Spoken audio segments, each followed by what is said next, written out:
tenemos que seguir hablando sobre este nuevo poder ejecutivo, este nuevo gobierno que ha asumido el cargo el 28 de julio, la nueva era Fujimori, tras la juramentación oficial de Keiko Fujimori como presidenta y la presentación oficial de su gabinete. Ayer hablábamos de algunos de los principales cuestionamientos dentro de este gabinete que principalmente resaltan sobre la pregunta de si son o no idóneos, si tienen o no la experiencia para ocupar los cargos que se están ocupando.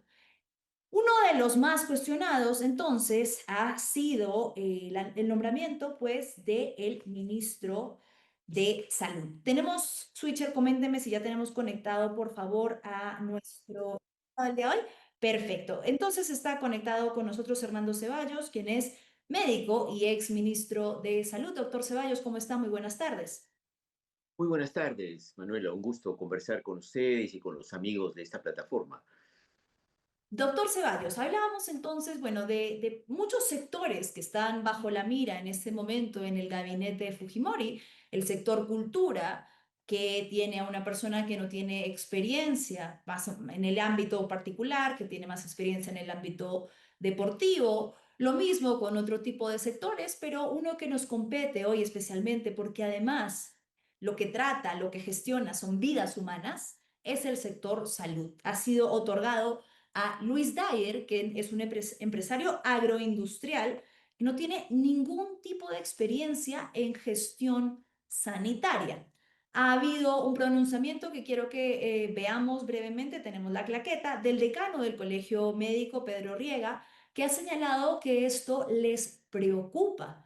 Vamos a leer antes de volver con su opinión. Dice, tenemos serias preocupaciones respecto a esta designación. El perfil públicamente conocido del ministro no evidencia experiencia en salud ni en el sector. La salud no es un ámbito en el que exista larga curva de aprendizaje. Cada decisión tiene un impacto directo sobre la vida de las personas. Doctor Ceballos, ¿cuál es su lectura del nombramiento de Luis Dyer, quien fue jefe del equipo de personeros de Juntos de Fuerza Popular?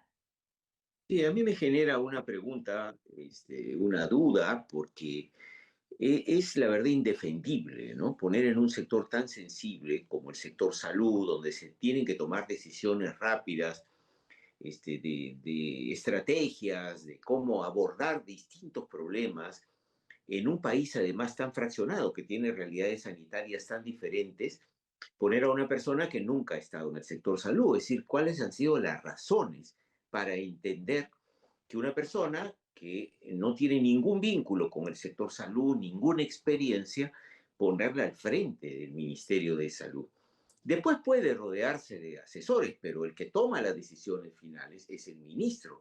Entonces, ¿cuál ha sido la motivación para poner a una persona? Entiendo que es interesante que tenga alguna experiencia administrativa, pero básicamente tiene que conocer el sector. Si no, la verdad que es una irresponsabilidad tremenda y se nota aquí que hay distintos intereses, sobre todo porque la salud entra en una disputa de si el Estado debe garantizar la salud o el sector privado tiene también que intervenir en los espacios que el Estado no cubre, lo cual me parece que deberían verse desde el punto de vista de un Estado que debe garantizar la salud y el sector privado como un sector complementario, pero de ninguna manera que aborde aspectos que le competen al Estado. Entonces, salvo esta justificación, que no lo es, realmente no es valedera, no puedo entender por qué ponen a un experto en metales, en la venta de aceros, al frente de un sector tan sensible como es el Ministerio de Salud, ¿no? Claro, sobre todo porque a diferencia de otro tipo de ministerios donde quizás se gestionan objetos inertes, aquí estamos hablando de vidas humanas. Usted ha sido ministro de Salud. ¿Cuáles son algunos de esos principales como obstáculos que podría enfrentar una persona que no conozca cómo opera el sector salud? Primero porque el sector salud tiene enormes brechas por su desatención desde hace décadas. Porque en salud se necesita criterios técnicos, se necesita conocer el sector, pero además entender que el sector depende, además de una estrategia global de gobierno, de agricultura, de vivienda, de transportes, de lo que llamamos los condicionantes sociales, porque eso nos hace también una población muy vulnerable. Entonces, tiene que haber una persona que tenga un enfoque y una experiencia amplia en este sector, o por lo menos haber estado trabajando en el sector, pero además de esta brecha, que es una brecha presupuestal, que es una brecha de falta de estrategia, de falta de decisiones políticas en salud, tenemos una población sumamente vulnerable. Entonces, esto que tiene que enfrentar el ministro de Salud no es pequeña cosa.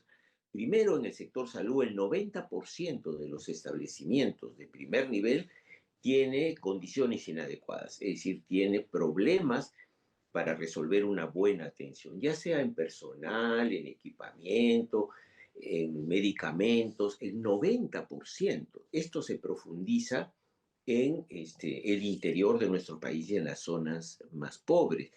Tenemos una distribución de nuestros recursos humanos absolutamente inequitativa, pero sobre todo tenemos un problema estructural en el Ministerio de Salud. No solo que no se defiende la salud en función de una política global de gobierno, sino además el Ministerio de Salud está totalmente fragmentado. El ministro de Salud no defiende más allá de lo que compete a Lima Metropolitana, lo que es Lima región y lo que es cada una de las regiones, maneja un nivel de independencia, entre comillas, que en realidad son aislamientos de los gobiernos regionales, y no tenemos una integración del sector salud. Tampoco hay un mínimo de coordinación entre el Ministerio de Salud y la Seguridad Social. No hay una planificación de qué aspectos, qué áreas de la salud tenemos que potenciar en las diferentes instituciones. Cada institución se maneja como le parece. Además, tenemos un Ministerio de Salud absolutamente desconectado. No tenemos una historia clínica que unifique los establecimientos de salud en el país, ni siquiera en Lima. Mm, Entonces, realmente la situación del sector salud es caótica. Tenemos que conocer bien qué enfermedades son las que necesitan inversión rápida, montos de inversión, por ejemplo, en el cáncer, ¿no? O sea, ¿cuál va a ser la política de los medicamentos en el caso del cáncer, donde hay un monopolio de un grupo de empresas farmacéuticas y de seguros privados que impiden que la gente que tiene cáncer pueda acceder a esos medicamentos de manera rápida? El 70% de los problemas del cáncer en nuestro país no tienen un diagnóstico temprano. Llegamos al diagnóstico tarde y esto condena a la muerte a mucha gente que podría curarse con un tratamiento a tiempo. Y es que tenemos que el primer nivel de atención dentro del esquema de atención primaria de salud no merece ni la atención ni la inversión necesaria, ni en el MINSA, ni en la Seguridad Social, ni hablar de las Fuerzas Armadas. El sector mm. privado juega un rol para la gente que tiene plata, pero no está su desarrollo en función de las necesidades nacionales. Entonces, la formación de los profesionales que necesitamos en distintas especialidades, de los cuales tenemos carencias en muchas provincias del país, tienen que ver con el rol del Estado y de las universidades privadas, porque son ellas las que en definitiva aperturan plazas, porque el Estado ha venido cerrando sus posibilidades de formación de varias especialidades, lo cual hace que este sector salud sea sumamente complejo y, como bien ha dicho usted, Manuela, no debe esperar, ¿no? Pero no por eso, porque necesitamos administrar bien, tenemos que olvidar que el sector salud tiene problemas estructurales muy grandes, que necesita inversión, pero que necesita criterio, que necesita iniciar un proceso de unificación hacia un sistema único de salud, que necesita potenciar la atención médica primaria. Por decir un ejemplo, la Seguridad Social invierte menos del 20% de su presupuesto en sus establecimientos de primer nivel. Por eso los pacientes tienen que saturar los hospitales, esperar 2 meses para una cita y 2 o 3 meses para una operación. Esto también pasa en el Ministerio de Salud. Pero bueno, esto es lo que no ha dicho en absoluto la señora Fujimori, ¿no? No, Que doctor, estamos muy mal, pero no ha dicho ni siquiera los elementos centrales que justifiquen poner a un No. administrador de empresas de metales al frente del Ministerio de Salud.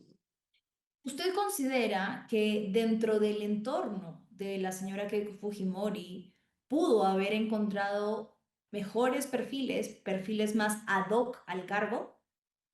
Por supuesto, acá tenemos desde hace ya varios años una serie de escuelas de salud pública, de gestión en salud. Tenemos miles de médicos formados en gestión en salud, en el estudio de los sistemas de salud, en las reformas que se necesitan.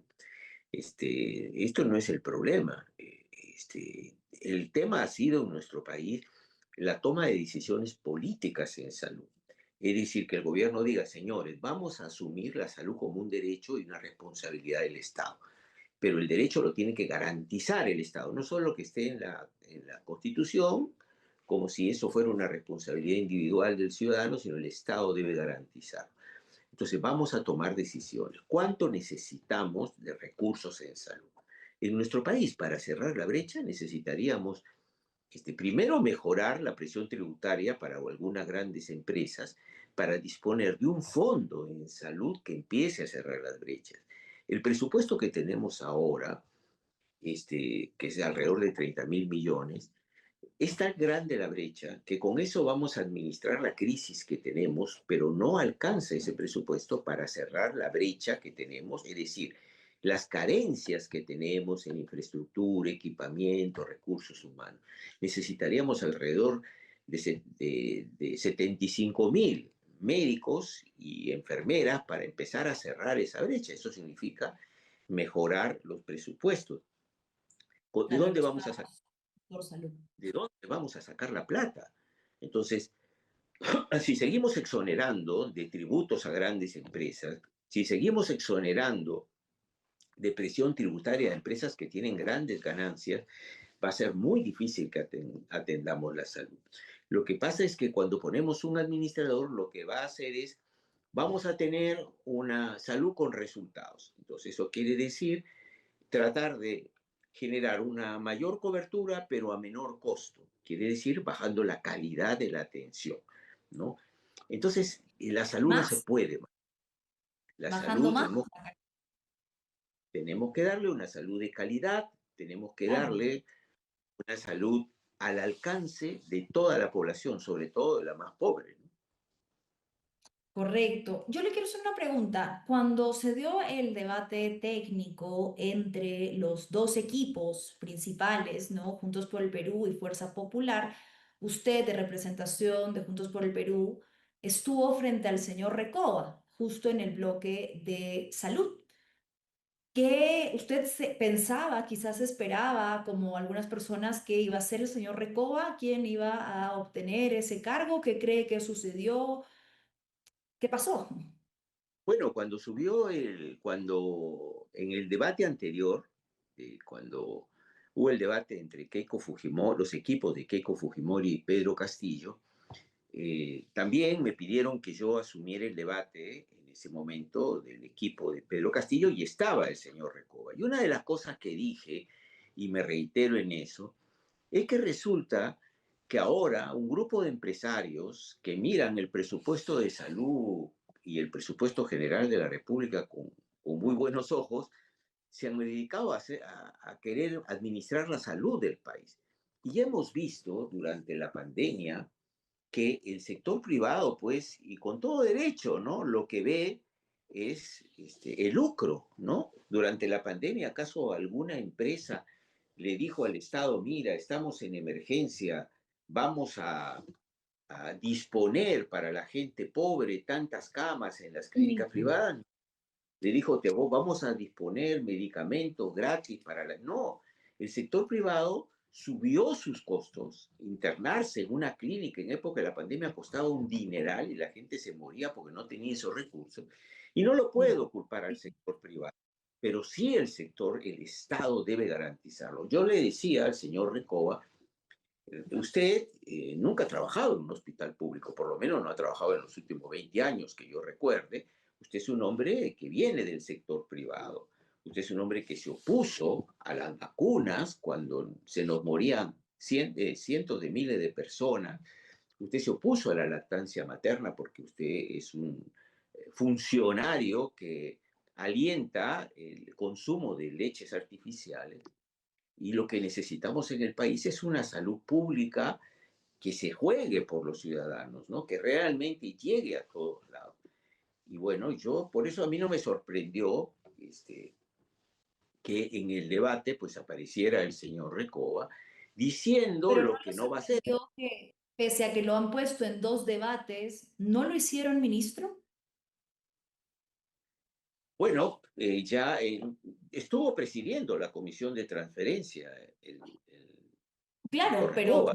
después de supuestamente la persona que le cuenta a la población las propuestas que tienen para salud, que se enfrenta a el otro representante del sector salud y se lo dan a una persona que no tiene nada que ver con la salud. Evidentemente hay intereses, ¿no? Para que el sector empresarial privado tenga esa cartera. No olvidemos que el Ministerio de Salud es uno de los ministerios con mayor presupuesto del Estado. Bueno, ahora ya pasó la época de la emergencia, porque en la época de la emergencia uno podía hacer negocios sin que pase necesariamente esto por una licitación pública en función de la emergencia, ¿no?